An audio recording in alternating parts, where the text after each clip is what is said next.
여러분들이 지금 막 전문가라고 생각하고 있는 수많은 사람들이 아마 이 짓 하려고 좀 하고 있을 거예요.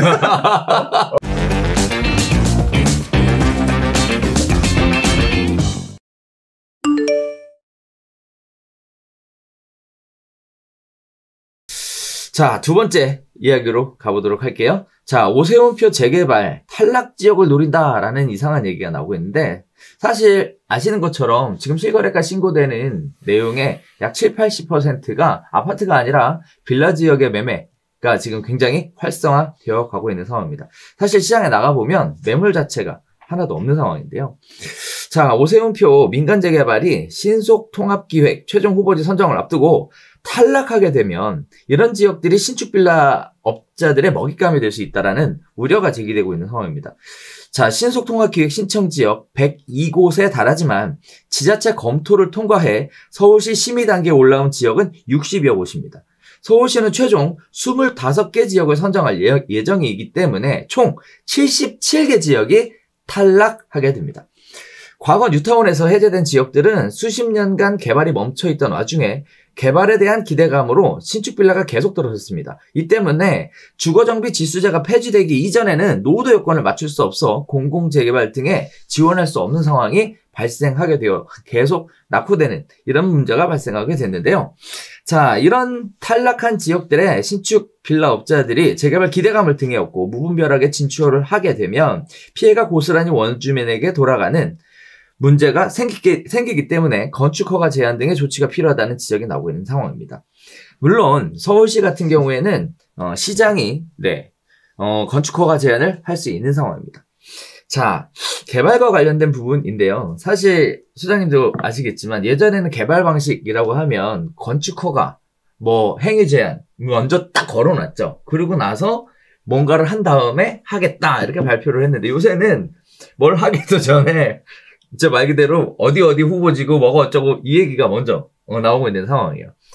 자, 이와 같은 상황이라면 개발 후보지로 들어갔다가 개발 후보지에서 빠져나갔다. 이렇게 되면 그러니까 개발 후보지로 선택되지 못했다. 그러면 다음번에 또 개발 후보지가 될 수 있으니, 어쨌든 서울시가 한 번만 지정한다고 한 게 아니니까 계속적으로 사람들이 관심을 갖고 있을 수밖에 없고, 또 한편으로는 그렇게 되면 빌라 신축은 안 되겠지만 한편으로는 기존의 원주민들이 다음번에 가격이 올라갈 수 있을 거라는 기대감으로 또 가격이 굉장히 올라갈 수 있는 이런 문제들도 있을 것 같은데, 자, 한편으로 역으로 생각해보면 이렇게 되면 결국은 후보지라는 것 자체도 투자 지역에 대한 공고를 미리 해주는 거 아닌가라는 생각도 들어요. 또 역으로 또 얘기하면 이거 표심만 잡으려고 하는 정치가 너무 깊이 들어오는 거 아닌가 이런 생각도 좀 들게 되는데요.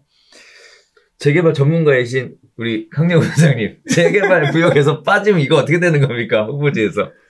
근데 이거는 참여자들이 알아서 해야 될 문제지.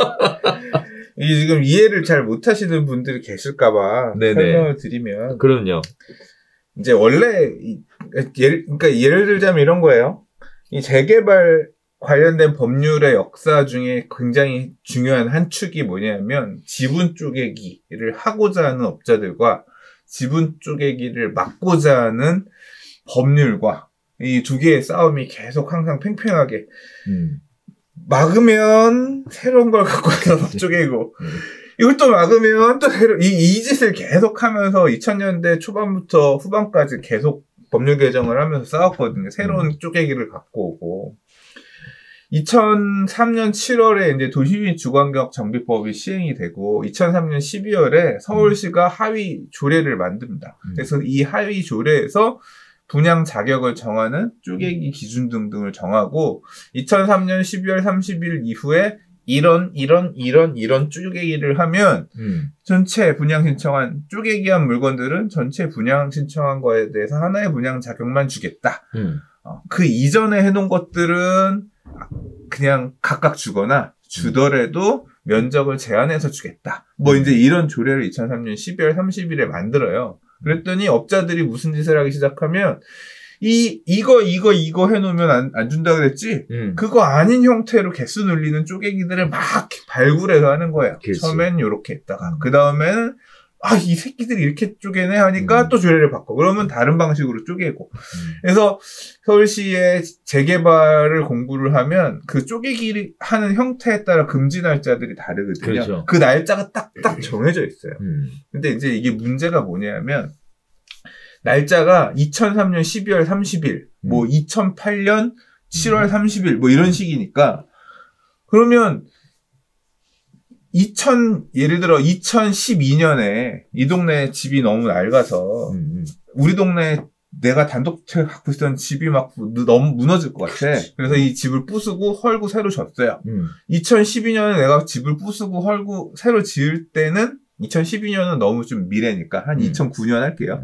2009년에 헐고 새로 지었어. 근데 2009년에 헐고 새로 지을 때는 이 동네는 재개발 계획이라고 없었지. 아무것도 없어. 재개발 의지도 없고 뭣도 없고 아무것도 없던 동네야.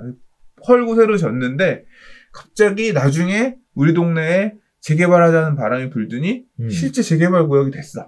근데 이 서울시의 조례 기준으로 보면 2003년 뭐 12월 30일 아니 이거는 헐고 지은 거니까 2008년 7월 30일 이후에 헐고 지은 거니까 이건 전체에 대해서 하나의 분양자격만 된다 이런 게 되는 거예요. 그러니까 빌라 분양받은 사람들은 재개발 아무것도 모르고 그런 얘기도 없을 때 헐고 졌는데 다 난리가 난 거야. 그렇죠. 그러니까 이 조례를 특정 날짜로 과거로 소급해서 이렇게 정하는 거는 지금 말씀드린 거와 같이 굉장히 쪼개기를 할 목적이 아닌 사람들의 재산권을 되게 침해하는 이런 치명적인 문제가 있어요. 그래서 그 날짜를 특정 날짜로 정하지 않고 그때그때 필요가 있을 때 이런 어떤 쪼개기 등을 막는 행위를 하는 날짜를 따로 정할 필요가 있다라고 그렇죠. 해서 2009년에 도시정비법이 바뀌고요. 그다음에 서울시는 2010년 7월 15일부터 요 기준을 정해요. 이 조례를 개정을 하면서 앞으로 권리산정 기준이라는 걸 별도로 지정을 해서 하겠다라고 해요. 그래서 지금은 그래서 어떻게 되는 거냐? 지금 재개발 추진하는 곳들은 권리산정 기준일이란 걸 찾아서 그 이전에 쪼개놓은 거면 다 분양 자격이 되고 그렇죠. 그 이후에 쪼개놓은 애들은 분양 자격이 안 되는 이제 이런 문제가 딱 나오는데 이 지금 요번에 오세훈표 민간 재개발은 이 권리산정 기준일을 어떻게 운영하기로 했느냐? 공모일 기준으로 접수들을 받잖아요. 그렇죠. 지금 102곳이 접수를 했어요. 근데 한 25곳 정도 지정을 할 거예요. 그러면 77개는 떨어지는 거예요. 25개는 되는 거고. 25개 되는 애들은 권리산정 기준일이 2021년 9월 26일이 되는 거고요. 맞아. 그 이전에 쪼개는 건 오케이. 그 이후는 청산이니까 안 되는 거지. 근데 그러면 거기서 떨어진 애들은 어떻게 되느냐? 떨어진 애들은 어떻게 해요? 우리 동네는 재개발하지 말란 소리니까 하지 말아야겠다? 아니죠. 내년에 다시 신청해야 될 거 아니야. 그렇지. 그러면 2022년 9월에 공모를 하면 마찬가지로 또 2022년 9월 30일이 접수 시작하는 날이다. 오늘이 권리산정 기준일을 할 거 아니에요. 그러면 어떻게 돼? 요번에는 떨어졌지만 12월 이제 며칠 날 발표를 할 건데 2021년 12월엔 떨어졌지만 지금부터 올 9월까지 열심히 쪼개기를 해. 그래서 권리산정 기준이 나오기 전까지 해서 넣고 만약에 여기가 되면 그 기간 안에 9달 동안 쪼개놓은 애들은 다 분양 대상자가 되잖아. 그럼 어떻게 해야 돼? 단독주택을 사서 열심히 빌라를 져서 또는 토지가 큰 게 있으면 공유지분으로 또는 토지 분할을 해서 나눠서 쪼개기를 졸라 해야지. 지금 그래서 업자들이 탈락 지역에 쪼개기를 하러 그렇지. 달려간다. 지금 이제 괜히 지금 하지 못하는 이유는 괜히 지금 넣었는데 돼버리면 안 되잖아. 돼버리면 안 되니까.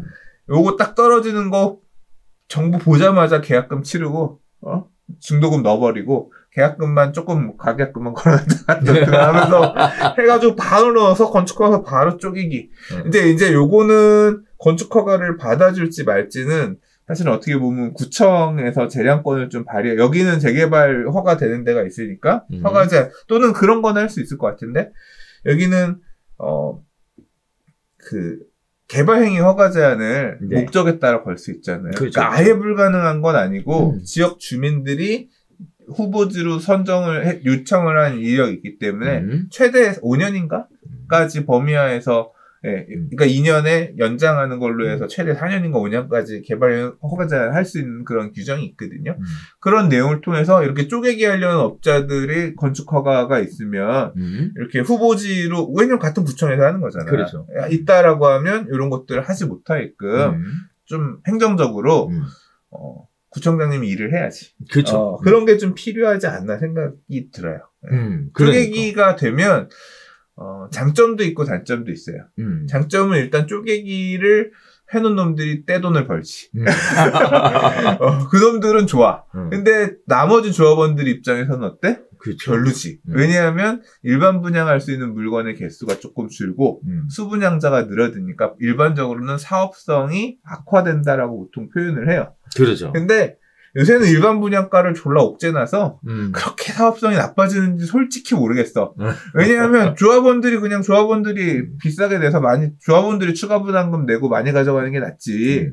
일반 분양에서 일반 분양 계약자들 일반 분양 당첨만 되면 5억, 7억 막 이렇게 먹는데 니놈들 돈 벌어주느니 그냥 우리가 하나씩 더 갖자. 그래, 너는 그래도 사서 들어왔으니까 우리 같은 배를 탄 약간 이런 느낌도 들어. 네. 근데 아무튼 이제 그런 수분양자들이 늘어나는 조합원의 숫자가 늘어나서 조합원의 추가 부담금이 조금 늘 수 있는 구조도 있다. 근데 요즘 분위기는 일반 분양가도 너무 박하기 때문에 이게 사업성이 이렇게 악화된다라고 말하기도 조금 힘든 그런 상황인 것 같긴 해요.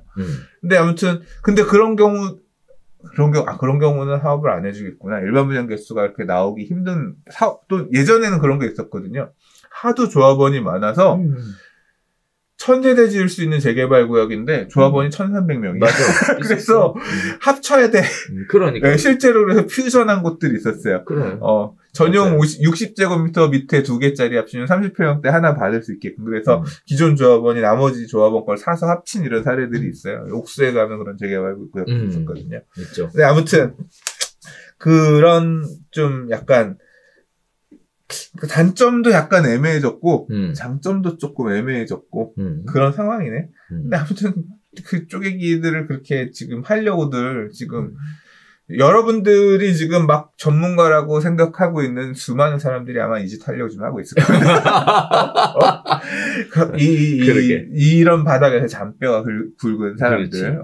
가서 뭐 컨설팅, 뭐 재개발 투자, 뭐 많이 이런 사람들이 이제 이런 거 져가지고 팔아먹으면 그렇죠. 수수료 많이 받아 챙겨 먹고 해서 일단 돼서 분양 자격만 되면 상관없잖아. 뭐 약간 비싸게 주고 그렇죠. 사도 어쨌거나 돼서. 이 자본에는 돈에는 뭐 형님도 아무도 없어. 내가 볼 때는 전문가도 뭣도 없어. 일단 되면 조금 비싸게 주고 어차피 쪼개놓은 물건 산 거나 안 쪼갠 물건 산 거나 나중에 안 쪼갠 물건도 구역 지정되면 후보지 돼서 사업 추진되면 걔도 싸게 안 팔아. 비싸게 팔지. 그러니까 결국은 객관적으로 볼 때 내가 좋은 가격에 잘 사면 되는 거야. 되는 건데 이 후보지가 선정이 돼서 재개발 정비구역 지정까지 무난하게 문제없이 가는 게 제일 중요하죠. 그러니까 잘 찍는 게 제일 핵심입니다. 잘 찍어줬으면 감사합니다고 전문가인데 제대로 못 찍어줬으면 개새끼가 되는 거지. 왜냐하면 이거 물리면 답도 없어.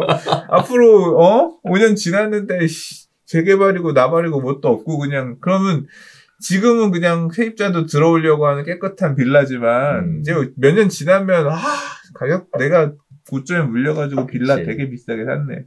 울게 되거든. 그렇습니다. 아무튼 그래서 이게 뭐 어쩔 수 없었다. 이 권리산정 기준이라고 하는 제도를 이렇게 과거와 같이 운영하지 않고 이슈가 있을 때 별도로 지정을 해서 그날 기준으로 해서 쪼개기를 인정해주고 인정해주지 않고를 나누는 거는 불가피한 어떤 법률 개정 아니고 이렇게 응당 갔어야 되는 부분이라고 본다. 지금 그러면 그걸 노리고 쪼개기 업자들이 들어와서 막 탈락한 데 가서 쪼개기 하려고 하면 어떡하느냐. 제가 생각할 때는 구청장들이 올바르게 행동해야 된다. 여기는 주민들의 재개발, 요번에는 떨어졌지만 또 추진할 수도 있고 하기 있죠. 때문에 구청장의 어떤 인허가권, 구청장의 재량으로 인해서 개발행위 허가 제한들을 일시적으로 걸어서 재개발 사업이 전혀 불가능해 또는 재개발 추진 의지가 안 보인다고 하는 시점 적어도 한 3, 4년, 2, 3년 정도는 행위 허가를 제한하면서 이런 쪼개기들을 막아야 된다. 안 그러면 쪼개기를 순식간에 해버리면 노후도 안 맞아가지고 아예 구역 지정 재개발 사업이 그렇죠. 아예 그냥 무산되는 상황이 물리적으로 사업 추진할 수 없는 그런 상황이 되거든요. 그렇죠. 그래서 이런 제한권을 조금 발휘할 필요가 있다. 네. 그리고 어디를 사야 되느냐? 그거는 진짜 운이다.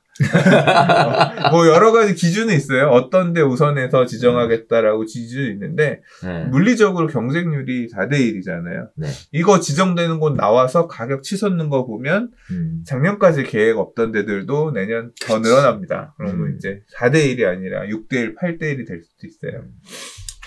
그렇습니다. 네. 자, 그래서 건축 허가 제한을 걸겠다. 라고 일단은 서울시는 그렇게 생각을 하고 있대요. 그래서 건축 허가 제한을 할 텐데, 결국은 이제 건축 허가 제한을 안 하면 신축 빌라 업자들이 어떤 혜택을 보는 거고, 건축 허가 제한을 하면 기존에 이제 조합원들이, 네, 지분 가격이 엄청나게 많이 올라갈 것 같고, 결국은 누가 가져가겠네요. 그래. 그죠? 근데 저는 아무튼 쪼개기 하는 거는 바람직하지 않은 것 같아요. 아, 사실 소장님 주변에는 안 계세요? 이렇게 신축 열심히 해제구역 들어가서 지으신 분들? 저는 이제 사실 오프라인은 사람을 안 만나니까. 아, 그래요? 네. 몰라요. 과거에 알던 사람들 중에 열심히 하는 사람들이 있겠지. 제 주변에 아시는 분들은 이렇게 가셔서 이렇게 인생 바꾸신 분들도 많아요. 네, 그래서 저는 결을 달리합니다. 저는 안 해봐서 몰라. 근데 그러시더라고. 자기 인생의 마지막 기회라고 생각하고 쪼개기를 졸라 하는 거예요. 장땡동에다가 올방을 하시더라고요. 네, 빚 다 내가지고 정말 힘들게 하셨는데 그게 그분한테는 또 여기 빌라가 잘 분양이 돼서 그러니까 분양은 잘 되겠지. 인생 역전의 기회가 됐어요. 그래서 그런 부분들도 있더라고요. 자, 아무튼 어쨌든 방식 자체가 좀 바뀐 거는 맞는 것 같아요. 옛날에는 진짜 우리 뭐 용산 그러면 제일 먼저 뭐 어디 개발행위 제한 뭐 해놓고 여기 뭐 하려고 개발행위 제한을 해놨냐 그러면 뭐 계획이 없다 무슨 뭐 한다 그래놓고 했다가 취소했다가 뭐 이렇게 신도시도 마찬가지. 일단 묶어놓고 그 다음에 신도시 예정구역 발표하고 이랬는데 요새는 뭐 토지 보상도 안 하고 아무것도 안 하고 그림도 안 그려놓고 일단 여기다 하겠다고 때려놓고 그리고 나서 그 다음 일은 그 다음에 생각하는 참 옛날에 비해서 많이 바뀐 것 같습니다. 자.